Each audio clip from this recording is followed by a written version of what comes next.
Open floors మరియు premium simplex houses రెండు కలిసిన ఒకే ఒక DTCB మరియు రేరా ప్రాజెక్ట్ ఈశాన్య ఇన్ఫ్రావారి SGR heights at Shad Nagar town 1200 SFTలో ఇల్లు కూడా కట్టేస్తున్నారు. 70% bank loan available. Contract number 8297044545. అమ్మ సంక్రాంతి భోగి ఇవన్నీ ఒక ఎత్తు అయితే కనుమ ముక్కనుమ ఇంకా కనుమ రోజు అయితే పూజలు ఎద్దులకి పూజలు చేయడాలు అండ్ ఒకప్పుడు అట్లా ఒక చిన్నగా మట్టితోని చేసి అలా పెట్టేసి ఇంట్లో అందరు గిఫ్ట్ లాగా కూడా ఇచ్చేవారు. ఊర్లలో ఇప్పటికీ చేస్తూ ఉంటారు.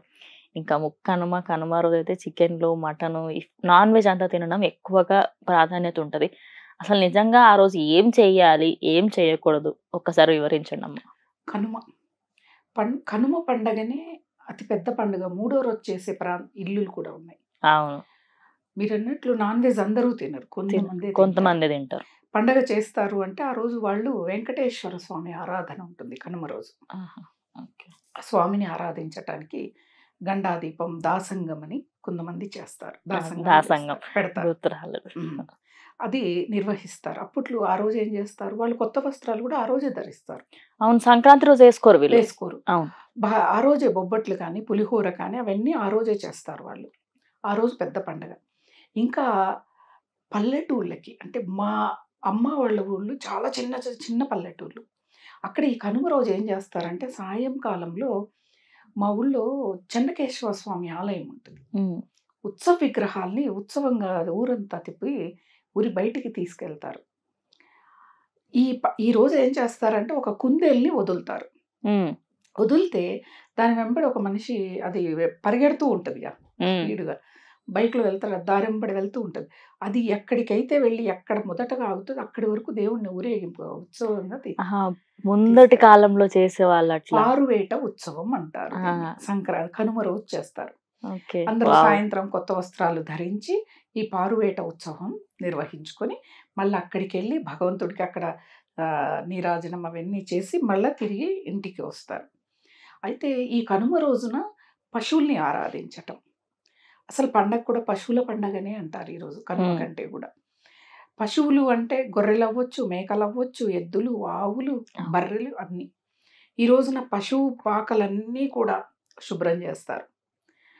ఈ పశువులన్నిటినీ కూడా దగ్గరలో ఉన్న నద, ఏర, కాలువన దగ్గరికి తీసుకెళ్ళి పరిశుభ్రంగా కడిగి వాటికి కొమ్ములని బాగా షార్ప్గా చేస్తారు. వాటికి చేసి వాటికి పసుపు కుంకుమలు పువ్వులు అలంకరిస్తారు. కొత్త డ్రెస్సెస్ కూడా వేస్తారు. మంచి కొత్త వస్త్రం ధరింపచేసి కాళ్లకు గిట్టలకి, ఎద్దులకైతే ఆవులకైతే గిట్టలకి గజ్జెలు కడతారు.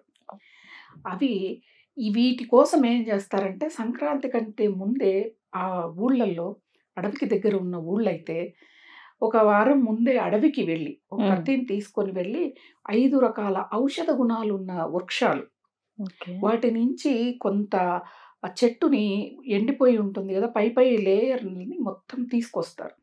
తెచ్చి చిన్న పొట్టులాగా తయారు చేస్తారు దాన్ని. ఈ కనుమ రోజు తెల్లవారుజామునే దాన్ని నీళ్ళల్లో వేసి నానబెడతారు. పెట్టి పశువులన్నిటికీ అది ఆహారంగా పెడతారు. అన్నీ ఇప్పుడు గొర్రెలు మేకలు పెడితే తినేస్తాయి, ఎద్దులు తీసుకో అది కొంచెం వగరుగా చేదుగా అన్నీ ఉంటాయి. ఔషధ గుణాలు ఉన్నది బాగుండదు కదా. ఏం చేస్తారంటే నోరు తెరిచి ఆ ముద్దని లోపలికేస్తే అది మింగేస్తుంది. ఎందుకు అంటే అది పంట పండించే క్రమంలో శక్తిని కోల్పోయి ఉంటుంది, అనారోగ్య సమస్యలు వస్తాయి.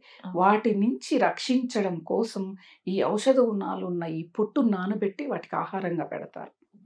ఇంటి ముందుకు తీసుకొని వచ్చి వాటిని పూజించి ఈ ముద్దని పెట్టి ఆ తర్వాత కొత్త బియ్యంతో వండిన పొంగలి, బెల్ల పొంగలి, దాన్ని ఉదయాన్నే చేసి చల్లగా చేయాలి.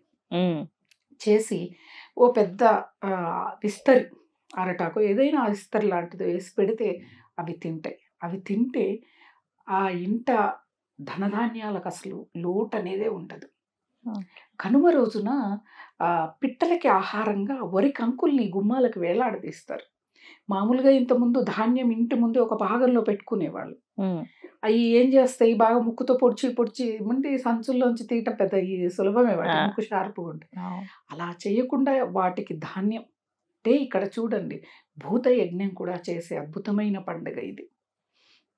ఇలా పశువుల్ని ఆరాధించటం, ఇంకా కొన్ని చోట్ల ఎద్దుల పందాలు, ఇంకా తమిళనాడుకి వెళ్తే జల్లికట్టు అని కొన్ని హింసాత్మకమైనవి జరుగుతూ ఉన్నాయి. అది కొంచెం బాధేస్తది. ఇంకోటి మీరన్నారు మాంసాహారం తినడం. మాంసాహారం. మాంసాహారం మన సాంప్రదాయంలో లేదు. కానీ తింటారు. తినకూడదు, పండగ అంటున్నాం. అవును. నాకు అదే అర్థం కాదు. పండగ అంటారు, మళ్ళా తింటారు, తాగుతారు కూడా. ఇంకా నిజం తిని చెప్పాలి తాగుతారు. కొన్ని ప్రాంతాల వాళ్ళు అదొక సాంప్రదాయంగా ఆచరిస్తారు. ఎందుకంటే భోగి రోజు పండగ చేస్తారు, సంక్రాంతి రోజు బాగా పండగ చేస్తారు.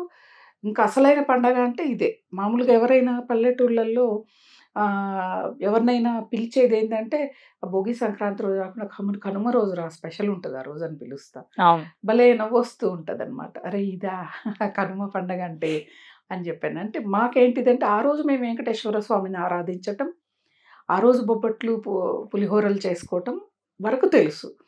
ఇవన్నీ కూడా తర్వాత బయటికి రావటం, ఇవన్నీ వినటం జరిగిందనమాట. అలా స్వామివారిని ఆరాధించటం, ఆలయ దర్శనం, అలాగే పారువేట ఉత్సవంలో పాల్గొనటం, ఇలాంటివి చాలా చాలా. అందుకే మనకి హైదరాబాద్ సిటీ ఖాళీగా ఉంటుంది సంక్రాంతి. ఊరికి వెళ్ళిపోతారు. అందులో ప్రభుత్వ సెలవులైతే స్కూళ్ళకైతే వారం రోజులు ఇస్తారు. వారం రోజులు ఇస్తారు. వెళ్తారు, వస్తారు. అసలు టోల్ గేట్ల దగ్గర కిలోమీటర్ల క్యూ ఉంటుంది. బస్సులు, ట్రైన్లు ఈ పాటికి ఎప్పుడో అసలు టికెట్ రిజర్వేషన్. అదనంగా బస్సులు, అదనంగా రైళ్లు కూడా వేస్తారు సంక్రాంతికి. అంటే అది పల్లెటూళ్ళల్లోనే జరుపుకోవాలి. అన్ని పట్టణాలకి పనికిరావు. సాంప్రదాయం కానీ, సాంప్రదాయమైన దుస్తులు కానీ ఇవన్నీ కూడా. ఇంకోటి ఏంటంటే ఈ కనుమ రోజు భగవంతుడికి నివేదించి అంత అయిపోయాక 3 రోజుల నుంచి మనం పిండి వంటలు చేసుకొని ఉంటారు కదా, ఇవన్నీ ఆ రోజు వండినవి అన్నీ కూడా పెట్టుకొని పిల్లలతో, బంధువులతో మా పొలాల మధ్యకు వెళ్ళటం, లేకపోతే ఏరు దగ్గరికి వెళ్ళటం, అక్కడ పిల్లలందరూ ఆడుకోవటం, పతంగులు ఎగరేసుకోవటం, తీసుకుపోయినవి అన్నీ ఆహ్లాదకరమైన వాతావరణంలో భోంచేయటం. ఎందుకంటే మనకు ఎండ చురుక్కుమని ఉండదు, ఓ చెట్టు కింద కూర్చున్న చల్లగా ఉంటుంది. అలా ఆనందాన్ని పంచుకొని సంధ్యాకాలం కల్లా ఇంటికొచ్చి మళ్ళా తిరిగి నూతన వస్త్రాలు ధరించి పారువేట ఉత్సవంకి వెళ్ళటం. 3 రోజులు అసలు ఇంట్లో ఉన్న మహిళలకి ఒక్క నిమిషం సమయం అనేది ఉండదు. వండటం, పెట్టటం, వాటిని కడుక్కోవటం, తయారవటం. మళ్ళా మొత్తం కొన్ని ఊళ్ళల్లో అసలు అటువైపు ప్రకాశం జిల్లాలో గిద్దలూరు అటువైపుకు వెళితే అక్కడున్న ఊళ్ళల్లో ఏంటిదంటే వాళ్ళు వచ్చిన ఊళ్ళ నుంచి వచ్చిన వాళ్ళందరికీ కూడా ఆటల పోటీలు పెట్టటం, ఈ కనుమ రోజున వాళ్ళు ఒక సభ ఏర్పాటు చేసి ఆ కానుకల్ని అందచేయటం, వేరే ఊరి నుంచి వచ్చిన వాళ్ళకి కొత్తగా కానుకలు, అలా స్వదేశీ, పరదేశీ ఇట్లాంటివి కూడా వాళ్ళు కానుకలు ఇవ్వటం. చాలా చాలా. అంటే ఎంత పెద్ద ఉద్యోగస్తుడైనా, ఎంత పెద్ద కలెక్టర్లైనా ఆ ఊళ్ళకి వెళ్ళిపోగానే ఇవన్నీ కూడా చూస్తూ ఉంటాం. ఇంకా మనము కోస్తాంధ్ర అటువైపుకి వెళ్తే ఈ కోళ్ల పందాలు ఇవి కూడా అక్కడ చేస్తారు. మనకి ప్రభుత్వం అయితే రద్దు చేసింది, కానీ చాటుగా తెలియకుండా చేస్తారు. ఇప్పుడు ఎద్దుల పందాలు పెడతారు, బంగారాన్ని ప్రకటిస్తారు, రెండో బహుమతిగా వెండిని చేస్తారు. అలా ఈ పండుగ అనగానే ఒక 10 రోజుల ముందు నుంచే మొదలవుతుంది. ఇది చేయాలి, అది చేయాలి, అది చేద్దాం, ఇది చేద్దాం అని చెప్పానని వాతావరణం అనుకూలిస్తుంది. కాబట్టే మన ఈ పండుగ చాలా ఘనంగా, భారీగా చేస్తారు. అలాగే ముక్కనుమ, పేరులోనే ముక్క ఉంది, ముక్కనుమ అంటారు. ఇప్పుడు 3 రోజులు పండగ అయ్యాక 4వ రోజు ముక్కనుమ రోజు ముక్కని తింటారు అని, కాబట్టి ముక్కనుమ అని వచ్చింది. అలాగే ఈ ముక్కనుమ రోజు ఏం చేస్తారంటే, అందరికీ తెలుసో తెలీదో నాకు తెలీదు, భోగి రోజున బొమ్మల కొలువు పెడతారు కదా, ఈ ముక్కనుమ రోజున ఉద్యాపన చేయాలి. అంటే ఉద్వాసన చేయాలి. అంటే ఇక బొమ్మల కొలువుని తీయాలి కదా, తీయాలన్నప్పుడు మళ్ళా ముత్తైదుల్ని పిలిచి ఏదైనా పాయసాన్నము ఏదైనా పెట్టి కొబ్బరికాయ కొట్టి హారతి ఇచ్చి కదిలిస్తే ఉద్వాసన చెప్పటం, తీసి పెట్టుకోవాలి మళ్ళీ అవన్నీ కూడా. అది ముక్కనుమ. ముక్క కక్క తినడం కాదు ముక్కనుమ అంటే. అది అందరూ పేర్లో ఉంది కదా అని, మనకి పేరు కాదు, ఒక అక్షరం కలిసినా కూడా మనం ఆచరించడం అలవాటైపోయింది. దానికి అసలు ముక్కనుమకు అర్థం ఏంటిదంటే ఆ బొమ్మల కొలువుని ఉద్వాసన చెప్పటం, మళ్ళా సంవత్సరం మళ్ళీ తిరిగి పెడతాము అని చెప్పానని అలా చేసేదే ముక్కనుమ అన్నమాట. అంతేకాని మేము అది తింటాం ఇది తింటాం అంటే ముందు 2 రోజులు ప్రకృతి పరంగా వచ్చిన కూరగాయల్ని మనకి ఆ పంట ఆధారితంగా వచ్చినవి అన్నీ కూడా భోంచేసి 4వ రోజున ముందు రోజు కోడి పందాలు మళ్ళీ ఆ కోడిని కోసుకొని తినేయటం అన్నట్టుగా ఉంటుంది. అంతే దానికేమో ఆ పందాల్లో పాల్గొనడం కోసం జీడిపప్పు అవి చేసి దువ్వి పెంచుతారు. బలిచ్చే ముందు మేపడం అంటారు కదా, అలా మేపేసి ముక్కనుమ రోజు దాన్ని ముక్కలు కింద కొట్టి తినేయటం అనేది మహాపాపం. మాంసాహారం నిషిద్ధం మన భారతదేశంలో. ఈ మధ్య కాలంలో చాలా ఎక్కువైంది. సోషల్ మీడియాలో కొన్ని వీడియోస్ చూస్తే నాన్ వెజ్ లేనిది నాకు ముద్ద దిగదు, నాకు అన్నం తినబుద్ధి కాదని మహిళలు పురుషులు అంటుంటే ఎక్కడికి దిగజారిపోయింది అసలు. మన ఇది ప్రకృతిని ఆరాధించే గొప్ప దేశం, ఆధ్యాత్మికత అనే చెప్పుకునే గొప్ప దేశం